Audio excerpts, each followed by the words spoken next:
What's going on, guys? My name is Cam Vinsel, and I'm doing my second craft presentation of the summer in English 160. And as you guys know, we had to pick a topic or subject from Chapter 3 of the Bloomsbury book.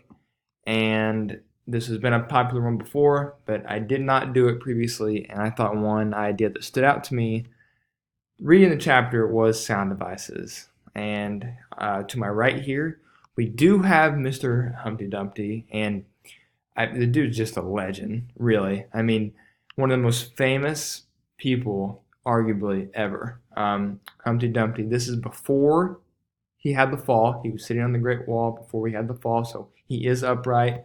But talking about sound and rhyming, how could you leave a legend like this out? So I did add him in.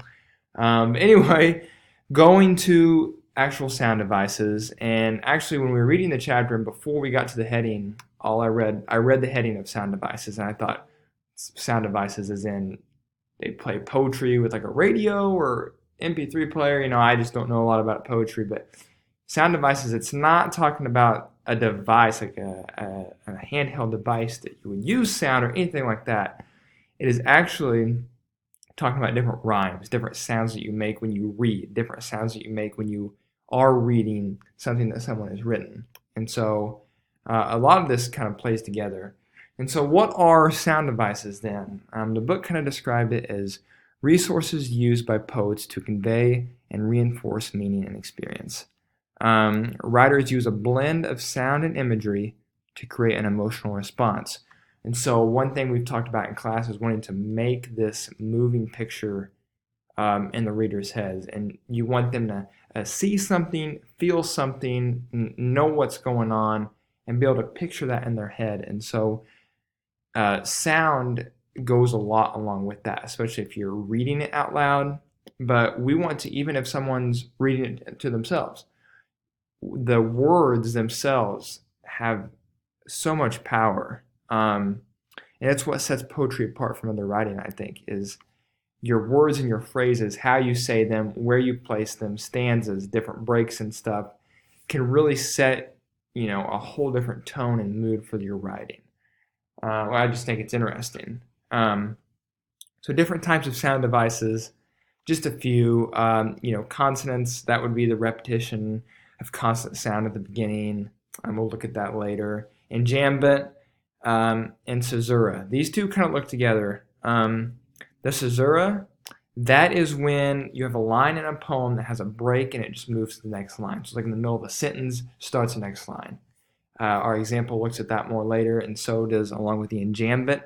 That is when there is a break in the middle of a thought or in the middle of a sentence, but it jumps to the next stanza. So it's even more space there for the reader to interpret things. A meter is any type of rhyme, end rhymes, middle of the sentence rhymes. Humpty Dumpty sat on a wall, he had a great fall. That would be an example of a meter, just any unit of rhythm that your poem would have. In alliteration, and one more, Peter picked a pack of peppers, whatever that is. That would be an example of alliteration. And so all of these tools right here, they move to make this, and it's vibrant, emotive, and pleasing. And those would be vibrant and pleasing phrases, words. Your piece altogether is these things, these tools, the sound devices can help translate your work and your words into these. And so it takes it from boring to not so boring, pretty much. And that's one thing that I struggle with a lot in my writing, is not being so cliche. And so by using these sound devices, it helps us move into that. Stevie Smith's poem Black March. This was one of the examples that the book gave. A lot of people, if they read sound devices or are going to do a presentation, this is what they'll probably use. I just thought it was interesting. I was going to pick a different one, but I just thought I'd go with this. I thought it was interesting. The poem was not written specifically for performance, and you can tell this by there's no regular rhymes like old poetry. The stanzas are different lengths. It looks like it's jumbled together, and that is a clear sign of free verse. And so nothing structured, nothing. You're writing. You're just seeing what happens, putting words down on paper. It implements sound devices for the purpose of helping to convey the meaning. That is its sole purpose of the sound devices in Black March, is to convey the meaning. Unlike a sonnet, where there's limitations as why people put sound devices in. So let's say in a sonnet you have to rhyme here, or another form of poetry you have to start a line with this type of vowel sound, or in a haiku you had to have this certain amount of syllables to make it sound different. There's none of that in a free verse, and so that is kind of what I'm trying to portray, is no matter what you're writing, you can use the tools we talked about and convey the meaning and convey the emotion and make it vibrant. And so that is our goal, is to just spice it up. The end rhyme, enjambment, and caesura is all found in this Black March. And so the next page we have the actual poem, and I will read it to you guys, and we have a little legend down here that I created, and we'll just go through it and then we'll talk about some things. So Black March, it says, I have a friend at the end of the world. His name is a breath of fresh air. He is dressed in gray chiffon, at least. It has a peculiar look like smoke. It wraps him round. It blows out of place. It conceals him. I have not seen his face, but I have seen his eyes. They are as pretty and bright as raindrops on black twigs in March, and heard him say, I am a breath of fresh air for you, a change by and by. And so I don't know if you noticed, there was a few things while reading. And first we'll talk about the bolded words, a caesura. I think I'm saying that right. But again, that is when there's a break in the middle of the sentence in a line, it just jumps to the next line. And so, gray chipping, at least it has. So there's a pause there. And that alone, just that pause, using the sound device, creates almost a stutter of regathering into the next line. And so it just jumps. And that is a tool that Stevie Smith implied. The italicized words are your typical end rhymes. And so I have a friend at the end. Over here, it blows out of place. I have not seen his face. And so I always think it's a good idea to add some of those rhymes. Personally, I'm a fan of it. It keeps me interested. It's something I enjoy. The underline is the enjambment. And this is kind of like the caesura. Again, right here, it's in the middle of a thought. His name is a breath.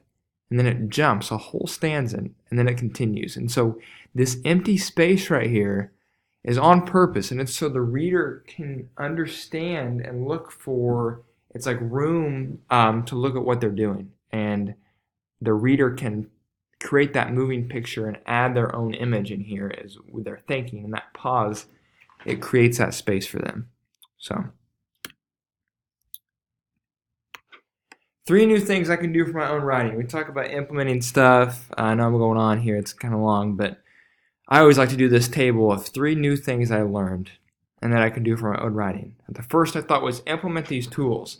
Now that I've learned the ins and outs of these sound devices, why don't we put them to the test? There's tons of things you can do. The rhyming schemes, meters, and jambits, they can all add emotion and image to your work. 2, plan ahead. I always think it's important to know your audience, and certain sounds mean certain things. The book talked about, a long S may sound sensual. A crisp, hard K sound might be a violent sound, or a round O could be a rolling feeling. And so using these, what do you want your audience to get out of what you're typing? And so you can use those sounds in different ways. And to not limit yourself. Poetry is an endless world within itself. Use these unique sounds, and chances are it'll work out. Now, I did write a poem. It was named Lost. I wrote about it. I've edited it a few times on here. It was about when I got separated from my mother. As a kid and after a game in Indianapolis, it was a huge crowd. And so I've been working on this. And I just thought it was important to point out a few things that I tried to add. Again, this legend shouldn't be here, but I left it from earlier when I was working. But the sea of people, beyond, so I tried to use some of the same sounds there. Try to add a little alliteration into the pressure of the people push their grip on me. Some alliteration there. Some caesura here. I am swallowed up by the strong wave of people. So to create that pause. So I'm still working on the poem. I rhyme a lot sometimes, so I tried to take some rhyming schemes out. I'd be interested in seeing and thinking if I should add rhyming back to it. I'll read it real quick though. It says, the sea of people, horizon and ocean rain beyond the beach. The game is over. We push through the hot and sweaty crowd. Silence falls over me like the cold ocean floor. My mother's soft hand has disappeared from mine as a lifeguard loses grip of a swimmer in need. I am swallowed up by the strong wave of people. I shake with nerves, a cold chill as I realize I am lost. The pressure of the people push their grip on me. I feel like a fish out of water, gasping for rescue. Then I feel a hand, a tough and frantic grab. Is this when the shark obtains his prey? Am I being taken? But the anxious grab is a familiar soft hand. It feels like home. Tears of joy fill both of our eyes. I'll never forget the relief. The fish was returned to the water. I could breathe. What a reunion it was. So I'd be anxious to see if you guys notice any sound techniques in that revision. Let me know if you guys like the revision, if I could add any more sound techniques to what I'm trying to say. So thank you again. I appreciate any comments and feedback. My name is Cameron Bensel, and this was my second craft presentation.